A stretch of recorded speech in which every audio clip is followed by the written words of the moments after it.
Sesiona asamblea de balance de la UNIAC en Cienfuegos como parte del proceso previo al 9º Congreso de la organización. Inició en Santi Espíritus el coloquio Voces de la República que reúne a investigadores de varias provincias del país. Y se preparan en Granma las jornadas del encuentro Primavera Teatral con la presencia de varios colectivos escénicos.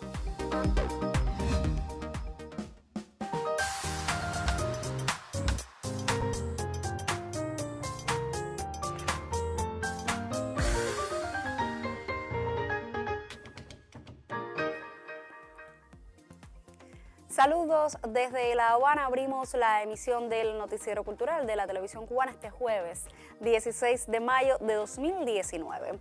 En esta jornada sesionó la Asamblea de Balance 9º Congreso de la Unión de Escritores y Artistas de Cuba en la provincia de Cienfuegos. En el encuentro, que estuvo presidido por el jefe del Departamento de Propaganda y Cultura del Comité Central del Partido, Roberto Montesinos, el presidente de la UNIAC, Miguel Barnet, y la primera secretaria del partido en Cienfuegos, Lidia Esther Brunet, el presidente de la Organización de la Vanguardia Artística en la Perla del Sur, el historiador Orlando García, insistió en la necesidad de reforzar el papel de la UNIAC como órgano de reflexión colectiva para impulsar el movimiento de ideas y un pensamiento con enfoque sistémico, orgánico, que permita colocar en el centro del trabajo de la organización la promoción de la obra de los creadores cienfuegueros y su aporte cotidiano en los ámbitos de la cultura, la educación y la sociedad cubanas. El Noticiero Cultural está presente y ofrecerá detalles en sus emisiones televisivas de este jueves y viernes. Y como dimos a conocer en la pasada emisión, el Comité Provincial de la UNIAC en Villa Clara desarrolló este miércoles su asamblea previa al 9º Congreso. Desde ese territorio recibimos la información ampliada. Profunda y muy crítica fue la asamblea de los escritores y artistas villaclareños, quienes reconocen en la UNIAC ese foro de debate y discusión que expresa el sentir social de la cultura cubana toda. El tema de la enseñanza artística hizo un llamado a la conciencia de los creadores para que lo mejor de esta vanguardia esté dentro del claustro de profesores de las escuelas de arte. El papel de la educación, del maestro y la jerarquización de la educación artística y estética fueron otras de las preocupantes. Me produce preocupación ver cómo los problemas van de un congreso al otro y siguen ahí, sino de estas cosas que ya se han visto tan viejas como la de la resolución 157. De pronto me percato de eso, que tengamos que seguir soportando que nos digan que un artículo de nosotros vale 40 pesos. Pero cuando nosotros vemos determinados conciertos o determinados proyectos que no todos son utilitarios y funcionan como hecho cultural importante, son millones de pesos lo que se invierte en él. Entonces no es falta de dinero, es falta de vergüenza y de tener claro quiénes son las prioridades. Otros temas de la sociedad y el patrimonio fueron recurrentes. El urbanismo, por ejemplo, la arquitectura, el diseño ambiental y el deterioro y mal uso de la imagen en la ciudad. Yo veo una intención de hacer cosas quizás más que nunca en la historia de esta ciudad. Y eso me conmueve, yo tengo que decirlo así. Y yo eso lo aprecio profundamente por parte de las autoridades. Ahora, ¿qué creo que está pasando? El mismo nivel de ignorancia que nos está invadiendo por todas partes, está invadiendo el concepto del diseño arquitectónico y del diseño urbanístico. Y estamos viendo que la ciudad de Santa Clara, con muy buenas intenciones, se está llenando de disparates. Yo recordé el Congreso de 1998.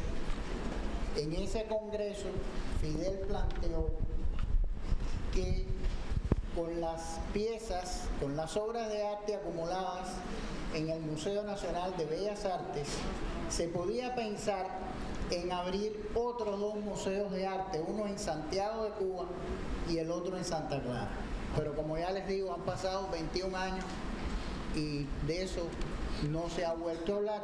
Se enfatizó en las jerarquías del arte en la promoción y programa cultural, sobre todo en los espacios del turismo, donde aún se presentan muestras pseudoartísticas en detrimento de lo más auténtico y genuino de la cultura cubana. Es decir, el turismo no actúa como un fenómeno cultural, al menos en el caso de nuestra provincia, y no ha propiciado que nuestros artistas, me refiero al caso de la plástica, estén presentes con un mayor peso en ese tipo de instalaciones para el turismo. Si no cambiamos la ética de este espíritu de vida, de este espíritu de época, entonces la estética va a ser esa que hemos visto y que es la que se ha entronizado. Ese es el primer cambio que tiene que haber. Esto que hay aquí es lo que queda. Este es el ejército que va a cambiar o no va a cambiar a Cuba. Los demás se han ido y los otros están peor que haberse ido. Hemos interpretado el problema largamente. Hemos escrito grandes tratados sobre el problema, pero no hemos comenzado a transformarlo. Por favor, empecemos a transformar el mundo. Muchas gracias. El balance de los artistas villaclareños eligió a los 11 delegados que participarán en el 9º Congreso de la UNIAC, previsto para los días finales de junio, y ratificó como presidente del Comité de la UNIAC en esta provincia al destacado intelectual Antonio Pérez Santos. En este laboratorio de ideas y de conceptos que motivó a la reflexión del pensamiento, fueron reconocidos varios artistas villaclareños. El Zarapico, máxima distinción cultural de Villa Clara, lo recibieron los músicos Alejandro Sánchez y Gustavo Felipe Remedios, además del realizador de la radio, Rogelio Castillo. Ellos también fueron acreedores del diploma Nicolás Guillén de la UNIAC. Por su parte, la distinción por la cultura nacional dignificó en su máxima expresión a los artistas Alberto Anido Pacheco, pintor popular, y a los poetas y versátiles escritores Luis Manuel Pérez Boitel y Yamil Díaz Gómez. No se podía haber diseñado un mejor momento para hacer un congreso de la UNIAC que el momento en el que se va a dar el congreso de la UNIAC, donde toda la fuerza de la intelectualidad cubana se va a expresar ahí, estoy seguro. Todo el sentido profundo de compromiso que nos ha traído hasta aquí a todos nosotros y que nos va a sacar adelante. Así que felicidades, de verdad, a todos. Desde Villa Clara, Orlando Morales e Hilda Cárdenas Conyedo para el Noticiero Cultural.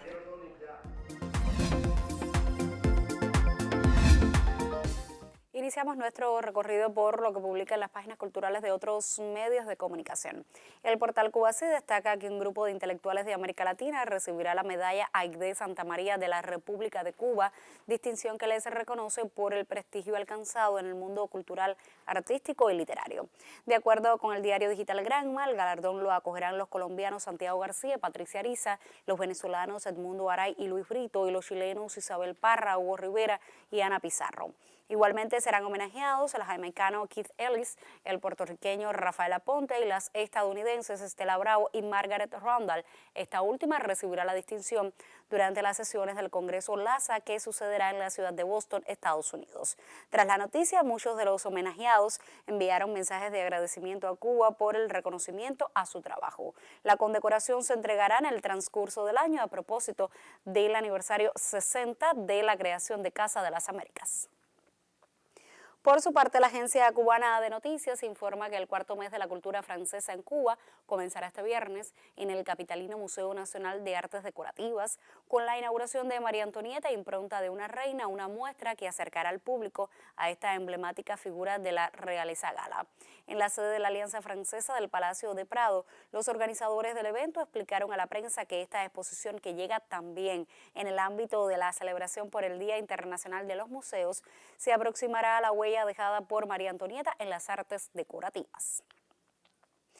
Y por último, el portal de Radio Habana Cuba da a conocer que el programa del Festival Internacional de Cine Político, que sesiona en Buenos Aires, capital de Argentina, desde este jueves, incluye un homenaje especial al aniversario 60 del triunfo de la Revolución Cubana y la creación de su Instituto de Cine. Cuba tendrá una amplia presencia en las pantallas en esta 9ª edición de la cita, donde además de sus obras se debatirá sobre el impacto que ha tenido a lo largo de 6 décadas el bloqueo económico, comercial y financiero impuesto por Estados Unidos sobre su cinematografía, lo que significó y significa el Festival de La Habana y la Escuela de Cine de San Antonio de los Baños. El certamen abrió con la proyección de la película cubana Inocencia de Alejandro Gil, que narra la historia de los 8 estudiantes de medicina encarcelados por una injusta acusación y fusilados en 1871.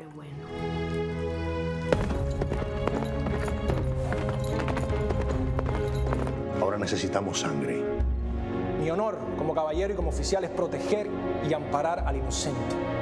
Y lo son mis defendidos. Con fragmentos de esta excelente película cerramos nuestra revista de prensa. Hacemos ahora una pausa en nuestro recorrido informativo y al regreso abriremos nuestra sección Contrapunteo, que esta semana dedica sus debates a los aportes de la revista cultural La Jiribilla al periodismo cubano. Esto será en breve.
En Santi Espíritus comenzó la edición 21 del Coloquio Voces de la República. La cita presenta estudios acerca de la recepción del legado en la República neocolonial de figuras como Carlos Manuel de Céspedes, Ignacio Agramonte, Antonio Maceo y Serafín Sánchez, entre otros líderes independentistas. La filial espirituana de la Sociedad Cultural José Martí otra vez convocó a estudiar la historia de Cuba. El coloquio Voces de la República homenajeó a nuestro héroe nacional en el aniversario 124 de su caída en combate, ocurrida el 19 de mayo de 1895. El espacio académico de Voces de la República comenzó con un panel dedicado a los 80 años de la Central de Trabajadores de Cuba. En el coloquio se presentan unas 60 investigaciones y los ponentes representan a 13 provincias. Voces de la República es el único evento de su tipo que se realiza en el país para profundizar en hechos históricos, sucesos culturales y la vida social entre 1902 y 1958. Los participantes también evocan la figura de Armando Jara en la etapa republicana y su formación como líder, experiencias que luego multiplicó después de enero de 1959 hasta su fallecimiento en el año 2017. Voces de la República también trabaja el tema de la recepción martiana, incluyen actividades dedicadas a la apreciación de las artes y el encuentro con una ciudad que pronto cumplirá 505 años. Desde Santi Espíritus, Jenny Fleites, Noticiero Cultural.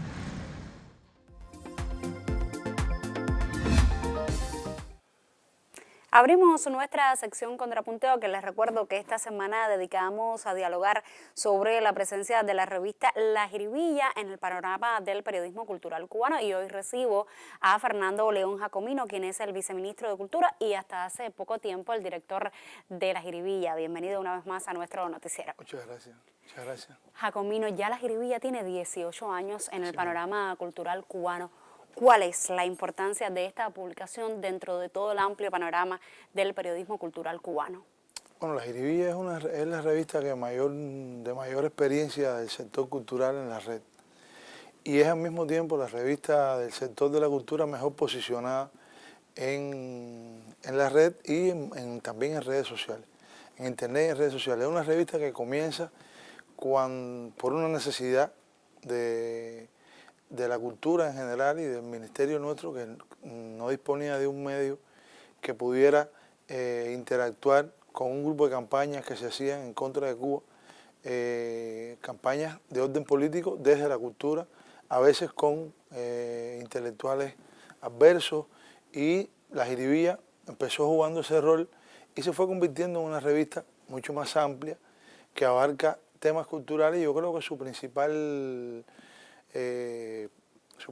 logro, su principal espacio ha estado en el abordaje de esos temas desde la opinión, desde la discusión de esos temas y desde tratando de problematizar y tratando de buscar las diferentes aristas que tenga un mismo tema. Ha eludido siempre el perfil meramente noticioso, aunque tiene un espacio para noticias, y ha sido también un espacio de mucho diálogo con los principales escritores, intelectuales y periodistas cubanos a lo largo de estos 18 años.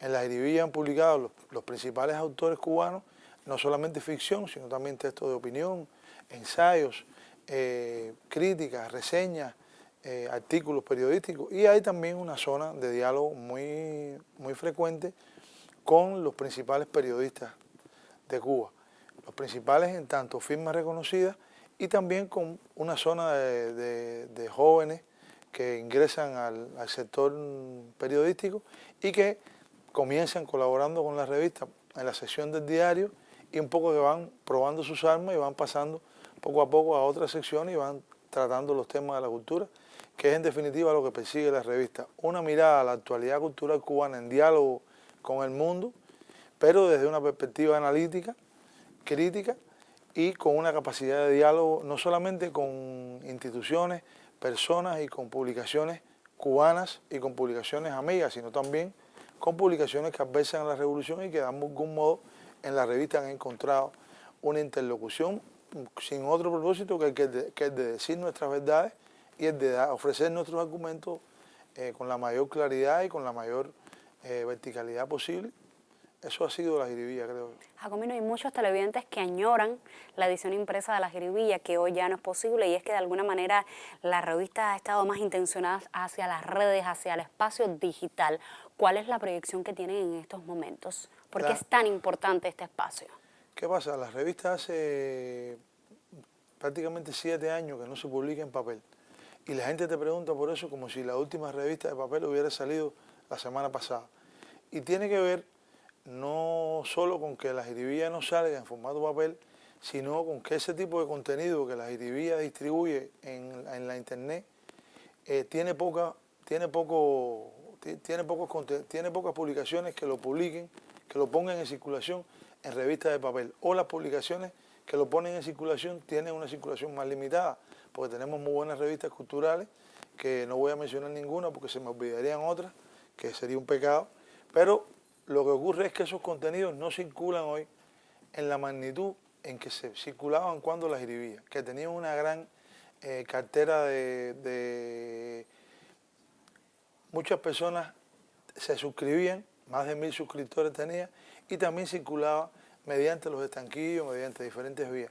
Era una revista también, o es una revista en su soporte digital, que era muy atractiva en términos de diseño, en términos de ilustraciones, y es un tipo de publicación que hoy falta en el panorama, digamos que de la prensa cubana, y que la Jiribilla no tiene expectativa, no tiene planes de volver a soporte de papel, porque hoy hay otra situación con las posibilidades de navegar en internet.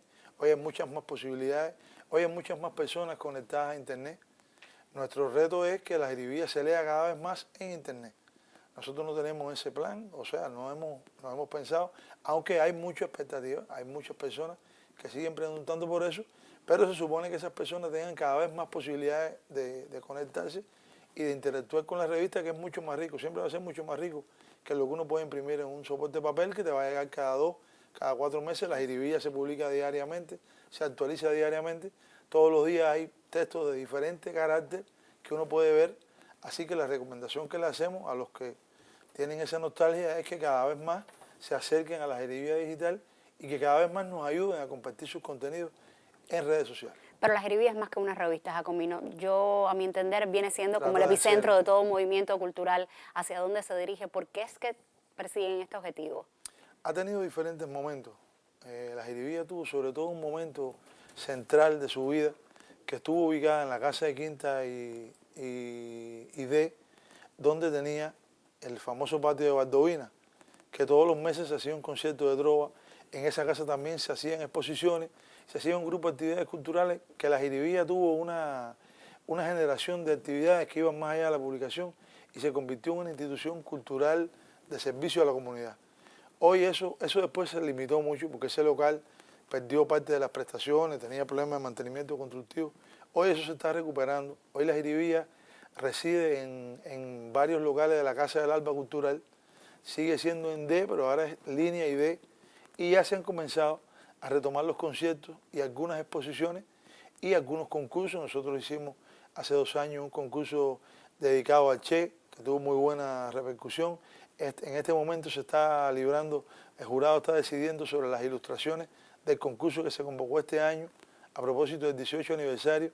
Se han hecho varios conciertos, el concierto del despegue de Cimafón, antes de que fuera ese gran éxito que es hoy, fue en el patio Baldovina, y el concierto del pasado 2 de mayo, que fue el concierto, digamos que la fiesta por el aniversario, fue con David Torren, que fue una explosión de jóvenes, y realmente es un espacio que no deberíamos seguir estimulando y auspiciando, porque es un espacio muy atractivo para los jóvenes, pero nos interesa sobre todo la Jiribilla como un emisor de contenidos seguros, de contenidos con rigor cultural, que pueden ser distribuidos y que deberían ser cada vez más compartidos por nuestros públicos internos, por nuestros trabajadores del sector, por nuestros artistas, y en ese sentido es donde nosotros le vemos una mayor utilidad, sobre todo porque está muy bien posicionada también en Twitter, en Facebook, en varias de las plataformas. Muchísimas gracias, Jacomino, por esta entrevista en torno a la Jiribilla y sus 18 años. A propósito,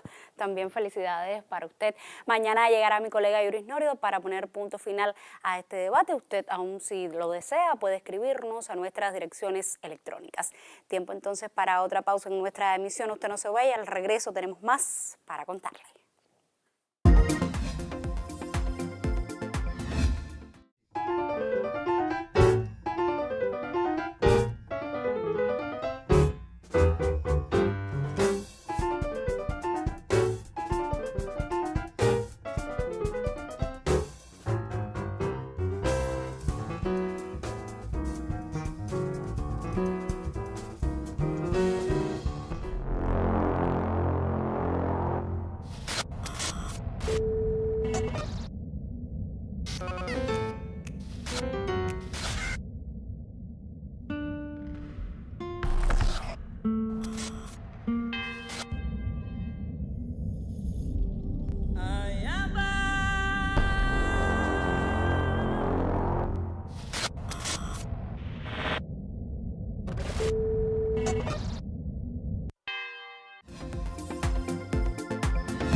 Artistas de varias provincias del país confluirán durante las jornadas de la 18ª edición del Encuentro Primavera Teatral, que tendrá lugar del 20 al 26 de mayo en la provincia de Granma. Entre los participantes se encuentran los grupos camagüeyanos Teatro del Viento y Teatro de Luz. Los colectivos preparan por estos días sus propuestas.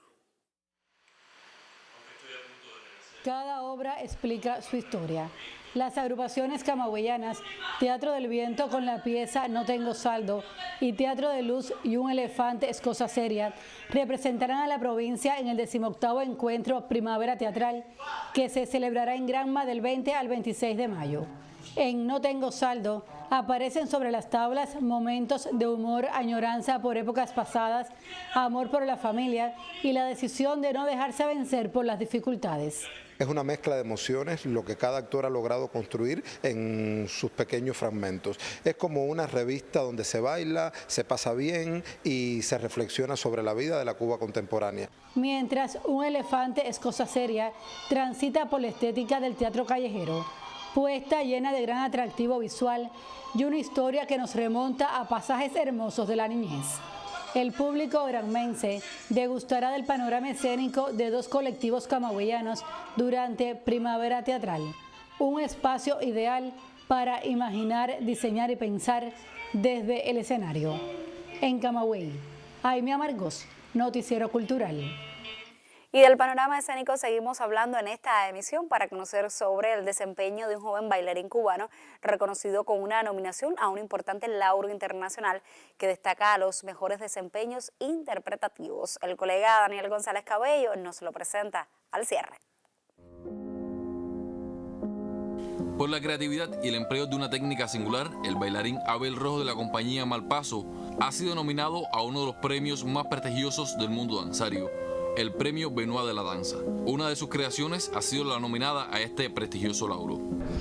Y estoy súper contento porque fue en el marco de una temporada que hizo Malpaso en el Joyce en Nueva York, que abrió el festival. En el programa estaban las obras de Merce Cunningham, Ser de Beatriz García, Tabula Rasa de Ohad Naharin y el piso a cuestas, que es mía. Y la nominación la hizo un jurado internacional que se encontraba en ese momento en la función. La coreografía es mía y el diseño y la asesoría es de Guido Gali. Entonces los dos vamos a estar el 21 de mayo, es la gala en el Teatro Bolshoi. El piso a cuestas, una pieza peculiar con un sello distintivo marcado estéticamente por anteriores creaciones. Una pieza en la que el bailarín es dominante y dueño de su escenario. Una pieza que por su complejidad y peculiaridad es nominada a tan distinguible reconocimiento. Realmente es una sorpresa, pues no lo esperaba. Nada, uno no trabaja como para eso, pero siempre como que cuando el trabajo de uno es reconocido siempre es una satisfacción y una como que un impulso, ¿no? Como para seguir creando.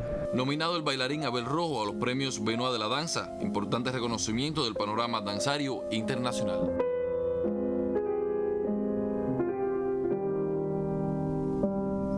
Daniel González Cabello, Noticiero Cultural. Punto final. En esta emisión del Noticiero Cultural le pusimos al tanto del proceso de asambleas de balance previas al 9º Congreso de la UNIAC. Conoció del inicio en Santi Spíritus del coloquio Voces de la República y le contamos de los preparativos de las jornadas del encuentro Primavera Teatral en la provincia de Granma. Gracias por acompañarnos en esta entrega informativa. Nosotros regresaremos mañana con otras informaciones del panorama artístico y literario. Hasta entonces, me despido como siempre con un saludo desde La Habana.